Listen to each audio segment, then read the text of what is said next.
it's a privilege and an honour to be assisting the Chief Prosecutor and his team.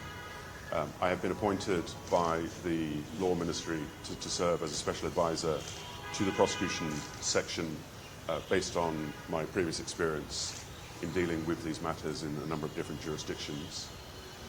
This is my second visit. I was here a couple of months ago to meet with the Chief Advisor, with the Law Advisor of the Attorney General, and at that time the newly appointed Chief Prosecutor, to advise on some of the areas that I think needed to be addressed.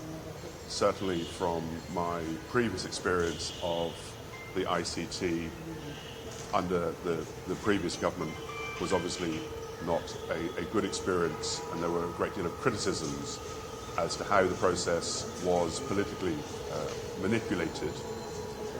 What was very clear from my discussions with the interim government that this is very much a new chapter, and a chapter aimed towards justice, not retribution and not revenge. For that reason, the ICT Act has gone through some amendments with a view to ensuring that international standards are maintained, the highest standards are maintained, and that any investigation, prosecution and trial will be transparent in accordance with the law and conducted by independent and impartial professionals.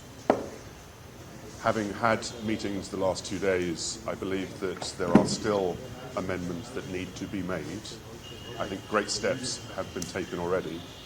A lot of work needs to be done. I've had the opportunity to discuss with the investigators and the prosecutors this morning. I'm hugely impressed with the work that they've done. The work has been done to a very high professional standard, but what I would say is that the people of Bangladesh, and the media in particular, you have to be patient and you have to allow the prosecutors and investigators to do their job properly. These are very complex cases. These are very important cases. It is essential that they are done properly, and it is essential that those that are standing with me today are allowed to do their work without external interference. That being said, this process is going to require the full assistance and support of the international community. I've discussed with the United Nations, I've discussed with the UK, US embassies and with the EU, and there is a great deal of support for this process because it is regarded as being a credible process and a much needed process to re-establish the rule of law in Bangladesh. I think you can all see the progress that has been made so far politically and legally. That process will be continued, and I will do whatever I can to support this office to ensure that these trials meet the highest international standards. But again, you have to be patient because these are complex matters, complex investigations that are going to take a great deal of time. The final point I would make is that we have had discussions with our colleagues at the International Criminal Court as well, based on the prosecutor, Mr. Karim Khan's recent visit to Bangladesh and his meeting with the Chief Advisor. There will be close cooperation with the International Criminal Court, but let me say this, it is essential that these trials are conducted here in this court, in Bangladesh, so that the whole of Bangladesh can see the standards that are being applied and can have faith in their institutions for the first time since 2009. But we will be working closely with the International Criminal Court, we will be working closely with the United Nations and other institutions to ensure that all the necessary support is provided to the prosecutors, to the judges, and to ensure that anyone who faces trial before this court receives a fair trial, a transparent trial, and has all the rights that they are entitled to under the Constitution, under domestic law, and under the international treaties to which Bangladesh is a state party. I'd like to thank you very much for your time. We obviously have a lot more work to do. I don't know if it's appropriate to take questions, I'll leave that to the Chief Prosecutor to decide. I have two questions. Amendment brought to the law. Is it enough for fair trial to maintain international standards? I think the amendments that have been made are essential to ensuring fair trials. I believe that there are still some amendments that need to be made, and in consultation with the Chief Prosecutor, we will be presenting our view to the law advisor as to additional amendments, additional essential amendments that are necessary to ensure the fullest fair trial possible. And there is another question. You are one of the most expert of extradition. I want to know what is the process of bringing back Sheikh Hasina to face fair trial. Thank you. So I do have some experience as a prosecutor in extradition matters. Obviously, there is an extradition treaty between Bangladesh and India, but we also are aware of what has been stated so far. I don't want to prejudge what India is going to do, but of course it is the role of the Chief Prosecutor and this office to ensure that charges are brought, that an extradition request is made, and obviously if extradition is refused, we will have to then look upon whether she is tried in her absence or whether in fact we look to the International Criminal Court to provide assistance in trying her. That is a matter that's not my decision to make, but certainly we would hope, and certainly we would make a call to India as a democratic state, that they respect the rule of law and they respect a lawful and proper request for her extradition when an extradition request is made.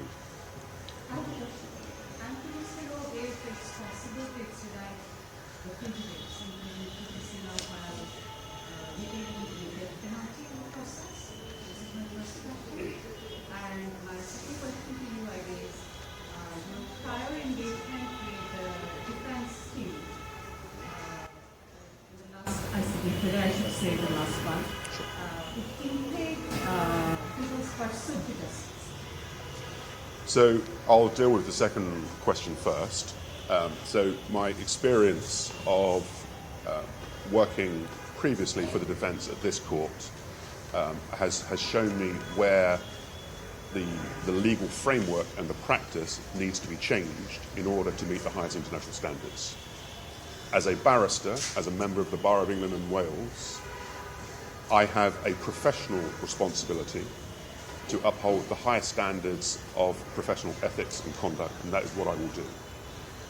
I have agreed to assist the prosecution and to advise as much as I can to ensure that that process is maintained.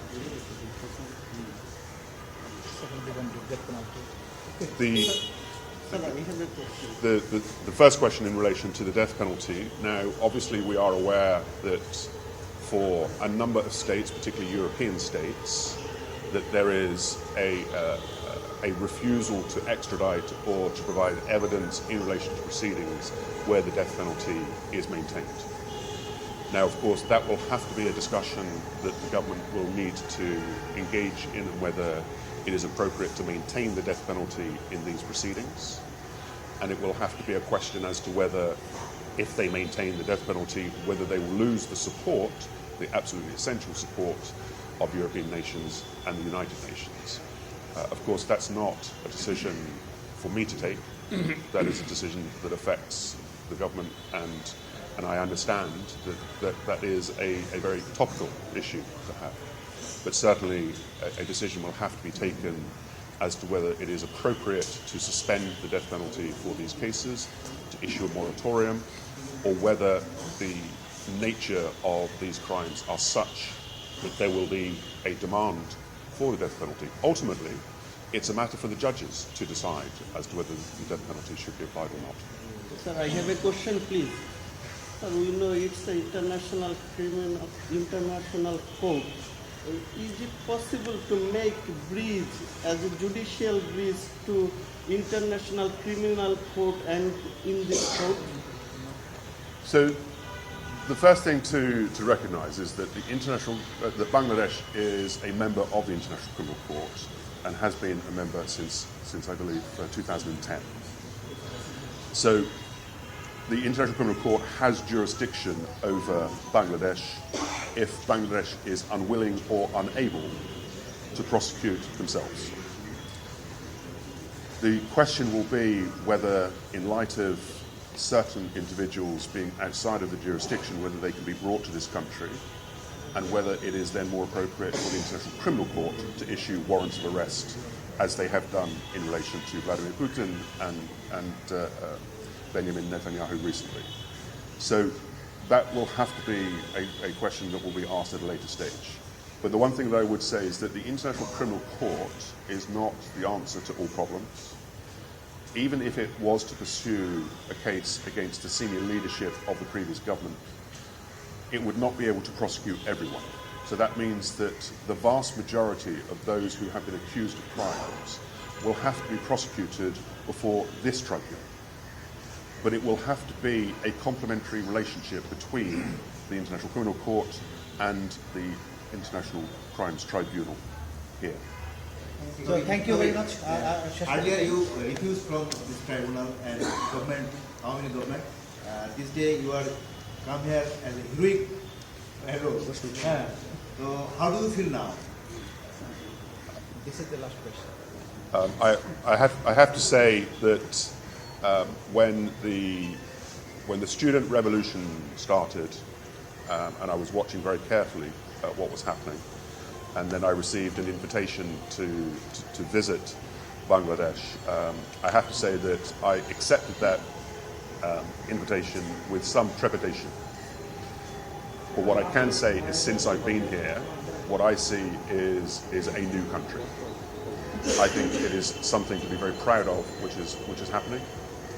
I think Dr. Yunus, in particular, leading the interim government, has taken great steps to re-establish a democratic process in this country. We have full confidence that this particular institution is being done properly. It was quite a moment for me to walk into the tribunal based on my previous experience. But as I said, it is a privilege and an honour to be here, and I will do whatever I can to do what the Chief Prosecutor and everybody else needs to do. Thank you very much.